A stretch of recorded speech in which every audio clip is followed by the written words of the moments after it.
November 8, 1942. Sidi Bouzid, Tunisia, North Africa. The morning sun cast long shadows across the rocky terrain as Oberreiter Wilhelm Schmidt crouched behind a stone wall, his carabiner 98K rifle gripped tightly in both hands. The bolt felt familiar in his palm after 3 years of service. Load 1 round. Fire. Pull back the bolt handle. Eject the spent casing. Push forward, load the next round. Aim. Fire again. This was the rhythm of war he knew. The rhythm that had carried German infantry across Poland, France, and deep into Russia. 5 rounds in the internal magazine, fired one at a time, each, requiring manual cycling of the bolt. Across the dusty field, American infantrymen advanced in a skirmish line. Schmidt had been told these Americans were inexperienced, soft, unprepared for real combat. Their equipment was supposedly inferior, their training inadequate. What happened in the next 60 seconds would prove those assessments catastrophically wrong. The Americans opened fire. The sound was unlike anything Schmidt had experienced. Not the familiar crack, pause, crack of bolt-action rifles, but a sustained roar of semi-automatic fire that didn't stop. 8 rounds fired as quickly as the trigger could be pulled. No pausing to work a bolt, no interruption in fire, just continuous aimed shots. While Schmidt managed to fire perhaps 3 rounds, the American soldier opposite him had already emptied his entire 8-round clip and was reloading. This was the M1 Garand rifle, and it was about to systematically demolish German infantry doctrine.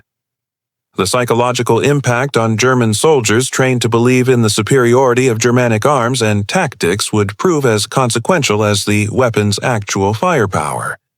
This wasn't just a story of technological advantage, but of complete tactical transformation forced upon an entire military establishment. The genesis of German confidence lay in military tradition stretching back centuries. The carabiner 98K, adopted on June 21, 1935, represented the pinnacle of bolt-action rifle development.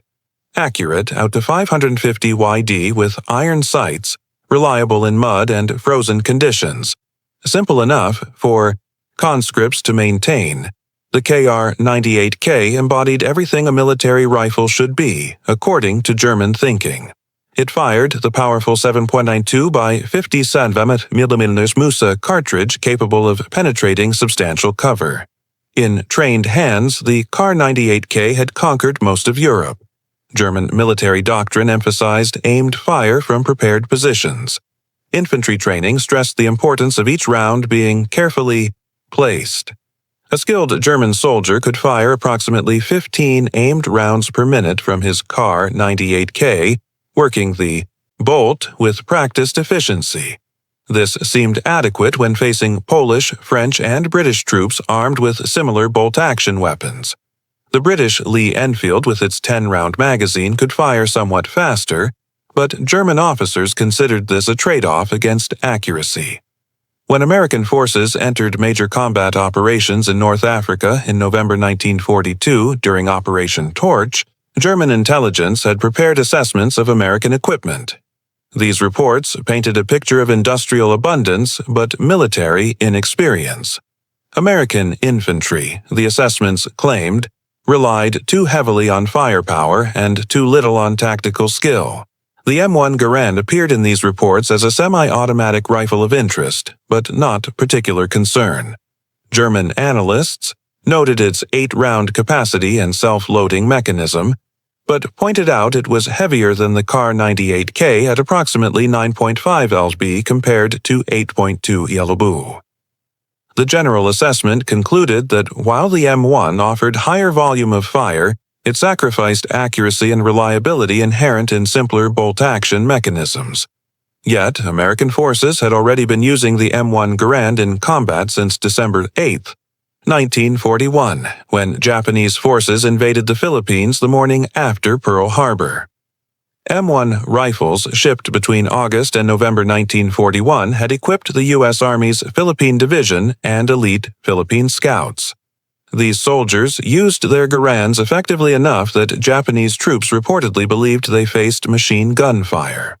General Douglas MacArthur cabled in February 1942, praising the rifle's performance in the dust and dirt of foxhole fighting.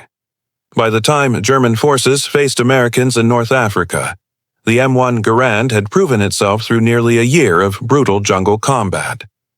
The reality encountered on North African plains shattered German assumptions with brutal efficiency. Schmidt's unit established defensive positions expecting to stop American advances with disciplined, aimed fire. When Americans attacked, the volume of return fire was massive. Not machine gun fire, which Germans expected and knew how to handle, but rifle fire. Continuous, sustained rifle fire. German soldiers would fire, work the bolt, acquire the target again, fire, perhaps 15 rounds per minute from trained soldiers, but each American was firing 30 to 40 rounds per minute, hitting their targets. Germans could not suppress them. Every time they raised their heads to fire, multiple rounds came back immediately. The mathematics were undeniable. In a 2-minute engagement, a German soldier with a Kar 98K might fire 30 aimed rounds. An American with an M1 Garand could fire 80 rounds in the same period. More critically, the German soldier had to break his sight picture, work the bolt, reacquire his target, and fire. The American simply pulled the trigger 8 times in rapid succession, his aim barely disturbed by the rifle's modest recoil. The M1 Garand's semi-automatic operation relied on a gas-operated system, as a round-fired propellant gases were diverted through a port in the barrel into a cylinder below. This gas drove a piston that cycled the action, ejecting the spent cartridge and chambering a new round. The entire process took a fraction of a second. The rifle's action remained closed between shots, maintaining barrel-to-sight alignment. Accuracy did not suffer despite rapid fire. Testing at Springfield Armory demonstrated the M1 could maintain 4-minute of angle groups, 4 in of spread at 100 yards. Many production rifles performed significantly better. General George S. Patton, in a letter dated January 26, 1945, to Major General Levin H. Campbell, Jr., Chief of Ordnance, wrote, "In my opinion, the M1 rifle is the greatest battle implement ever devised." This was not hyperbole. Patton understood the rifle had fundamentally changed infantry combat. A soldier armed with an M1 Garand possessed firepower equivalent to multiple riflemen with bolt-action weapons without sacrificing accuracy, reliability, or effective range. By mid-1943, the United States Army was equipping entire divisions with M1 Garands. During World War II, from 1937 through 1945, approximately 4,082 M1 rifles were manufactured. Springfield Armory in Massachusetts produced 3,826,922 rifles, while Winchester Repeating Arms in Connecticut manufactured 513,880. Production reached such levels that by D-Day in June 1944, virtually every American rifleman carried an M1 Garand. This represented unprecedented achievement, an entire military force numbering in the millions armed with semi-automatic rifles while opponents still carried bolt-action weapons. The M1 Garand's technical specifications told only part of the story. The rifle fired the .30-06 Springfield cartridge, a powerful round that had served American forces since 1906. The cartridge propelled a 150-grain bullet at approximately 2,800 ft-pers, delivering substantial energy at extended ranges. The rifle fed from an 8-round en-bloc clip, a metal clip, inserted directly into the rifle's action. When the last round fired, the clip automatically ejected with a distinctive metallic ping. While some feared this sound might alert enemies, combat veterans universally reported that battle noise made the ping inaudible beyond a few yards. The rifle's reliability became legendary. Exposed to North African dust, Italian mud, Northern European cold, and later, Korean winter conditions, the M1 functioned with minimal maintenance. Field stripping required no tools. The operating rod and bolt could be removed for cleaning in minutes, then reassembled quickly. German observers consistently noted this reliability with respect and frustration. German defensive doctrine relied heavily on machine guns providing suppressive fire, while riflemen engaged targets with careful aimed shots. The MG-34 and later MG-42 machine guns were excellent weapons, but they required crews, ammunition bearers, and were vulnerable to artillery. The M1 Garand changed this calculus. American infantry squads, each rifleman armed with a Garand, could generate firepower approaching that of German machine gun teams. More critically, this firepower was distributed across the entire squad. Suppressing an American squad required suppressing 8 or 9 individually armed soldiers.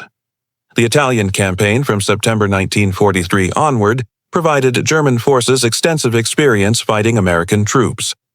From Salerno landings through brutal fighting toward Rome, German infantry found themselves consistently outshot by American riflemen.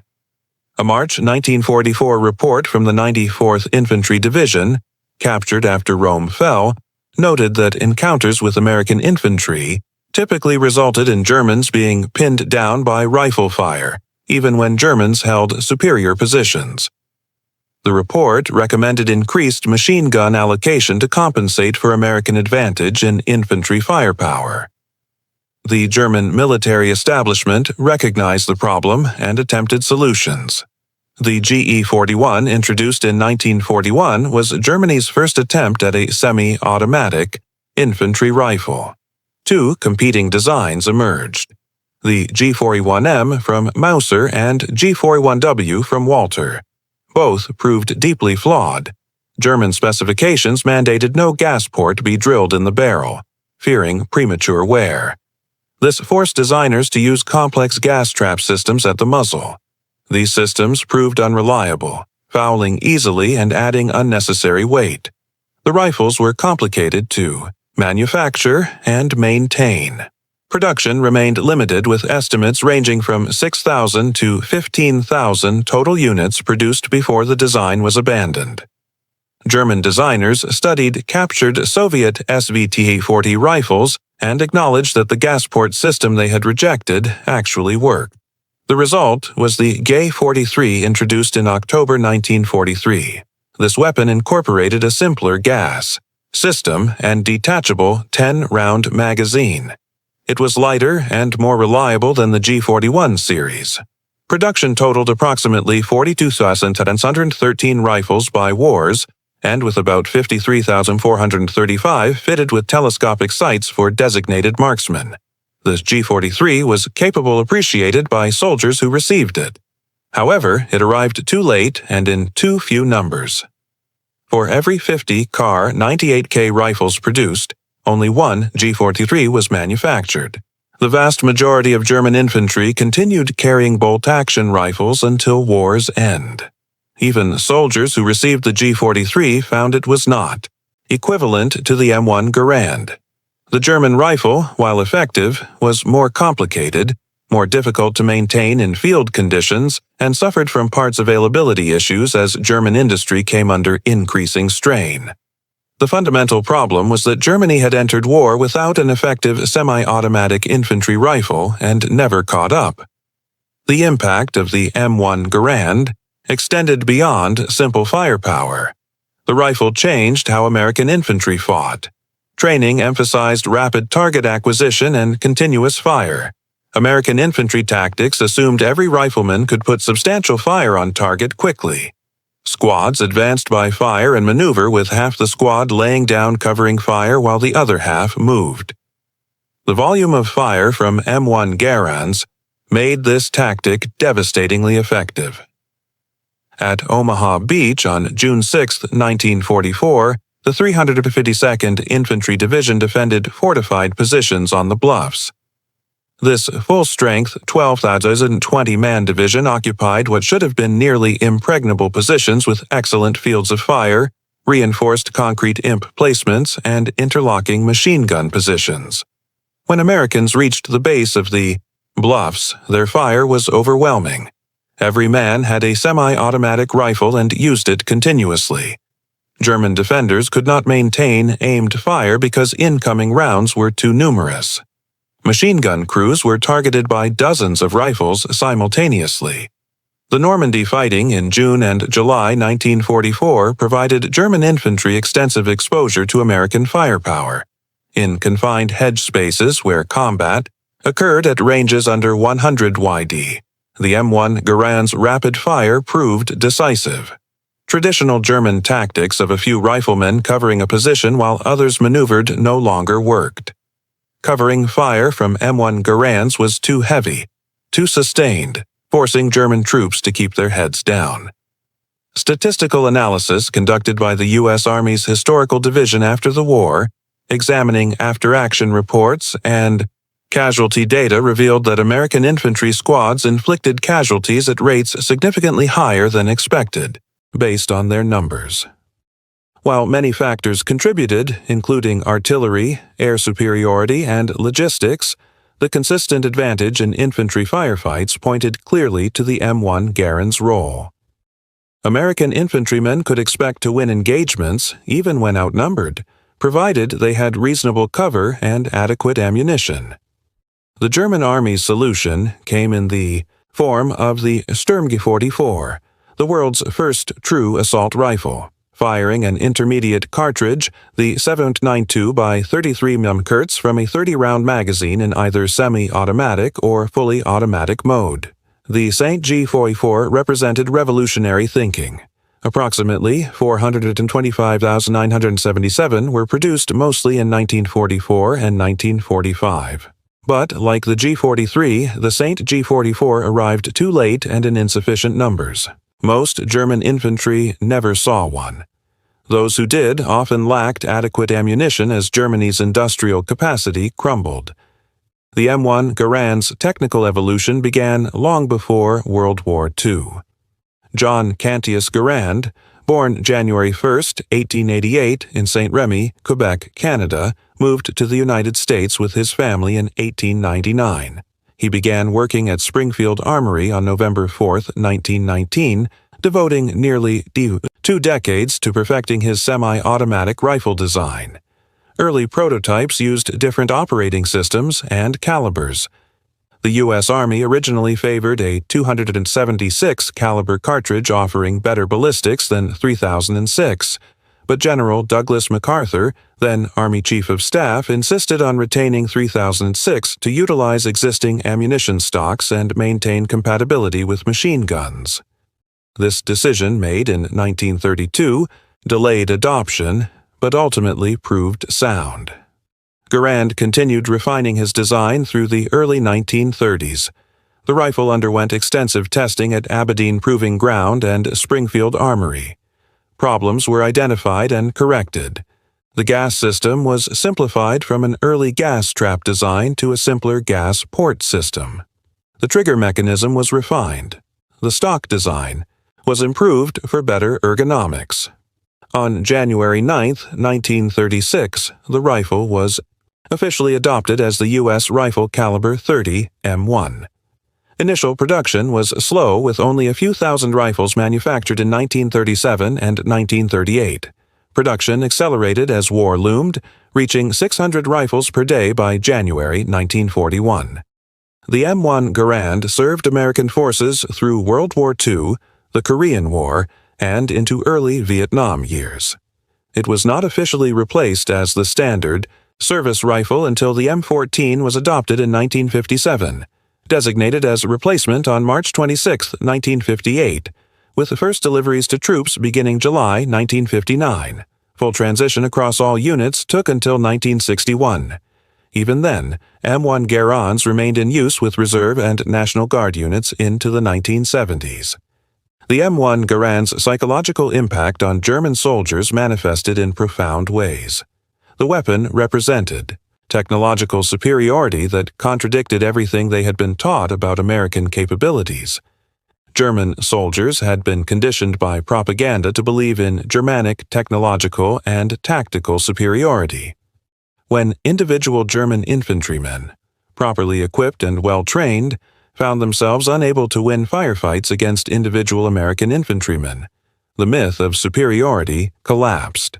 After World War II, detailed studies of small unit actions consistently showed American infantry inflicting disproportionate casualties in firefights. The rifle each soldier carried made measurable difference in combat effectiveness. American casualties from German rifle fire were proportionally lower, another indicator of the M1's effectiveness. German attempts to compensate through superior tactics and positioning worked only partially. Eventually, the sheer volume of aimed fire from American infantry would find targets, suppress defensive positions, and enable American maneuver elements to close with and destroy German positions. The M1 Garand's legacy extends beyond World War II into modern firearms development. The principle it demonstrated that infantry benefit from self-loading rifles increasing their rate of fire without sacrificing accuracy became foundational to post-war weapon development. Every modern infantry rifle from the AK-47 to the M16 to current assault rifles owes conceptual debt to the M1 Garand. It proved that semi-automatic operation was not just feasible for military rifles, but essential. The story of German infantry encountering American forces armed with M1 Garands represents a moment when technological advantage met traditional military excellence and demonstrated that superior technology matters profoundly. German infantry training, tactical doctrine, and individual soldier quality were excellent by objective measures. But excellence with inferior weapons produces inferior results. The M1 Garand gave American infantrymen a tool, allowing them to fight effectively even when outnumbered, to win firefights, even facing veteran troops, and to advance against fortified positions that should have been nearly impregnable.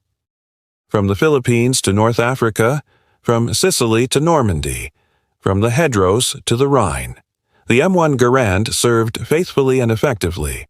It earned its reputation as one of the finest military rifles ever designed, and Patton's famous praise was fully justified. German soldiers learned through hard experience on battlefields across multiple theaters that American infantry firepower represented a fundamental tactical challenge. Their bolt-action rifles could not overcome. The M1 Garand demonstrated that warfare had entered a new era. The days of massed infantry, armed with bolt-action rifles, were over. Semi-automatic rifles were the future, and the M1 Garand made that clear to militaries worldwide. German infantry, brave and well-trained as they were, fought with equipment that put them at disadvantage in the most fundamental infantry task, shooting the enemy before the enemy shoots you. The mathematics remained constant throughout the war.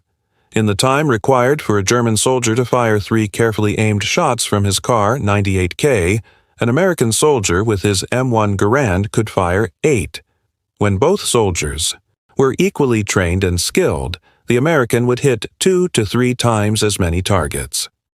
In squad-level engagements, this difference became overwhelming. The M1 Garand gave American infantry numerical superiority in firepower, even when German forces outnumbered them in actual soldiers. German military theorists studying their defeats in the post-war period consistently identified the firepower disparity as critical. Former General Dianza trooper Hassan Manteuffel, who commanded the 5th Panzer Army during the Battle of the Bulge beginning December 16, 1944, wrote in post-war memoirs that American infantry firepower exceeded German infantry firepower even when German forces held defensive positions. The human cost of the firepower imbalance appeared in casualty statistics.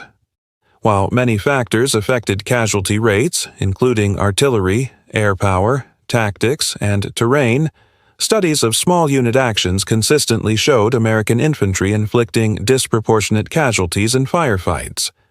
The rifle each soldier carried made measurable difference. German casualties from rifle fire were significant throughout the war, and the M1 Garand deserved substantial credit. In final analysis, the M1 Garand's impact on World War II extended far beyond technical specifications. It represented American industrial foresight, engineering excellence, and commitment to providing superior equipment to soldiers. While Germany struggled with complex semi-automatic rifle programs that never reached fruition in meaningful numbers, America had equipped its entire military with proven, reliable semi-automatic rifles before entering the war. This advantage multiplied across millions of soldiers, and thousands of engagements contributed materially to Allied victory. The distinctive sound of an M1 Garand firing, the metallic clang of its clip ejecting, the sight of American infantry advancing with rifles at ready. These became synonymous with Allied victory in Europe and the Pacific. German soldiers learned to recognize and respect that sound, knowing it meant they faced opponents who could deliver overwhelming firepower quickly and accurately. The M1 Garand was indeed the greatest battle implement ever devised, and its superiority over the KR-98K was demonstrated conclusively on battlefields from 1941 through 1945. The rifle didn't win the war alone. Victory required combined arms, air superiority, industrial might, and courage of millions.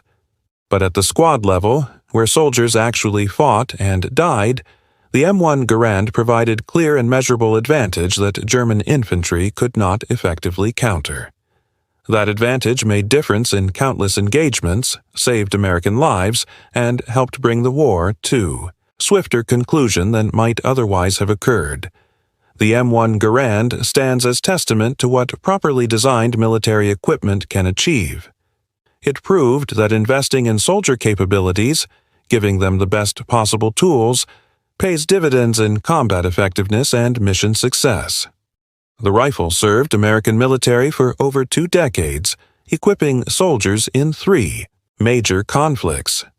Its influence on subsequent rifle design continues to this day. For German infantry who faced it in combat, the M1 Garand represented an unpleasant lesson in technological reality. Superior equipment in skilled hands makes profound difference in outcome of battle.